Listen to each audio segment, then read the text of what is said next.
Hello dear friends, एडुल में आपका स्वागत है। आज हम 10 मई के एमटीएस पेपर के ऑल शिफ्ट्स के क्वेश्चंस देखेंगे और चिंता नहीं करें, ये वीडियो 100% जेन्युइन है और जो भी क्वेश्चंस हैं वो जो भी एस्पिरेंट्स गए थे एग्ज़ाम देने उनके द्वारा ही बताए गए हैं। तो हमने कोशिश किया है कि आपको जो सेक्शन 2 था आपका, जिस पर आपका मेरिट बनने वाला था, उसको हम कवर करें।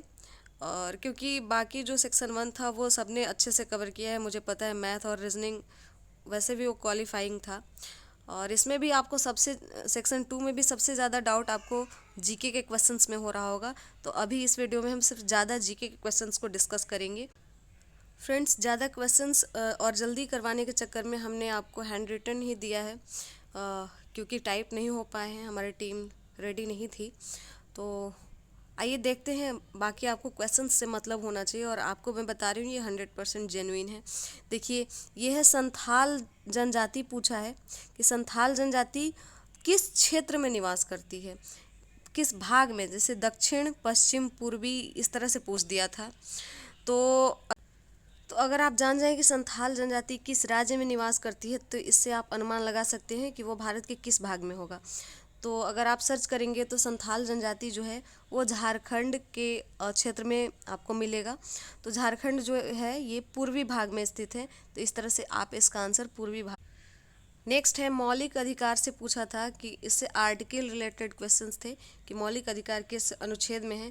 तो 12 से 35 में, ये आप सब लोग को याद होगा। नीरज चोपड़ा के बारे में पूछा था, गोल्डन बॉय। नीरज चोपड़ा का गोल्ड रिकॉर्ड पूछा था कि कितना मीटर लंबा है, और ये काफ़ी क्लोज ऑप्शन थे, 86, 87, 88 और एक कुछ और था 84 करके।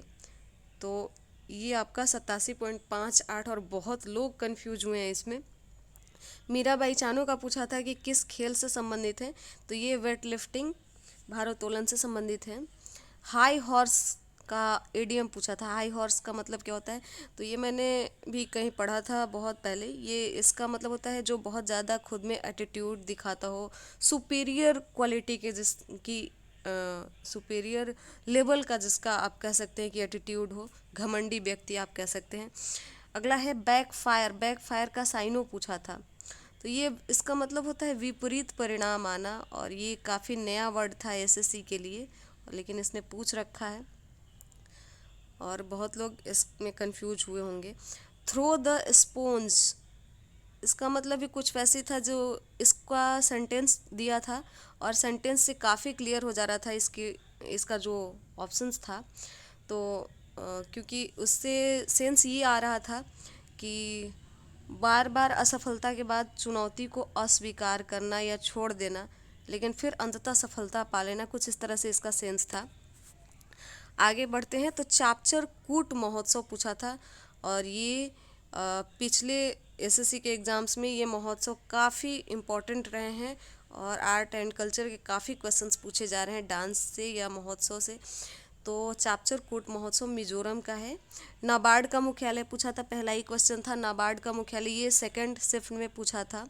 नाबार्ड का मुख्यालय पुणे, मुंबई, और कुछ और दो दे रखा था, कोलकाता, चेन्नई, 4 ऑप्शंस थे। तो इसमें मुंबई आपका आंसर होगा। कथकली कहाँ का नृत्य है, ये पूछा था, केरल का, सबको पता है। लेंस की क्षमता का एसआई यूनिट पूछा था, तो क्या होता है, डायोप्टर, डायोप्टर होता है। और एक और पूछा था कि स्थानांतरित कृषि कहाँ झूम कृषि कही जाती है, इसका भी शायद उत्तर पूर्वी भाग होगा, लेकिन उसमें ऑप्शंस दे रखे थे, राजस्थान, कर्नाटक, और ऐसे कर करके और 2 ऑप्शंस थे। इसको मैं आपको होमवर्क देती हूँ, आप इसे सर्च करेंगे ये किस राज्य में होता है। नेक्स्ट क्वेश्चन पूछा था संविधान को कब अंगीकार किया गया, तो ये 26 नवंबर 1949 को। ये काफ़ी इंपॉर्टेंट क्वेश्चन रहा है। धमेख स्तूप किस राज्य में है, यूपी में।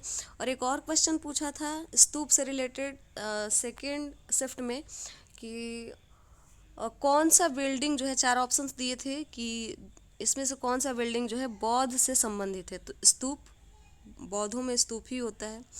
और तराइन का प्रथम युद्ध पूछा था, ये फर्स्ट शिफ्ट में पूछा था, 1191 ईस्वी में पृथ्वी राज चौहान और मोहम्मद गौरी के बीच हुआ था। भारत में वित्तीय वर्ष का प्रारंभ कब होता है, काफ़ी नॉर्मल क्वेश्चंस थे। 1 अप्रैल से होता है और 31। आगे था the history of British India, ये पुस्तक के बारे में पूछा था। जागोई चेलम नृत्य पूछा था, ये मणिपुर का है। भोर का तारा किसे कहते हैं पूछा था, इसका राइट आंसर है शुक्र। तो आप देख रहे हैं जी के काफ़ी इजी आ रहे हैं। 2-4 क्वेश्चंस तो वैसे होंगे जो आपने कभी सुना नहीं होगा, और वैसे होने भी चाहिए। तो भोर का तारा भी शुक्र को कहते हैं, सांझ का तारा भी शुक्र को कहते हैं, पृथ्वी का जुड़वा बहन भी शुक्र को कहते हैं। तो इस तरह से और आगे के अपडेट्स के लिए प्लीज़ हमारे चैनल को ज़रूर सब्सक्राइब कर लें और हमसे जुड़ें। आपको हर तरह के अपडेट मिलते रहेंगे। एसएससी के जो भी एग्ज़ाम्स होते हैं और करेंट अफेयर्स या एग्ज़ाम ओरिएंटेड जो भी या एजुकेशनल अपडेट्स होंगे वो मिलते रहेंगे। प्लीज़ हमारी वीडियो अगर अच्छी लगी तो लाइक और शेयर ज़रूर करें, और हमारे चैनल को एक बार फिर से कहेंगे सब्सक्राइब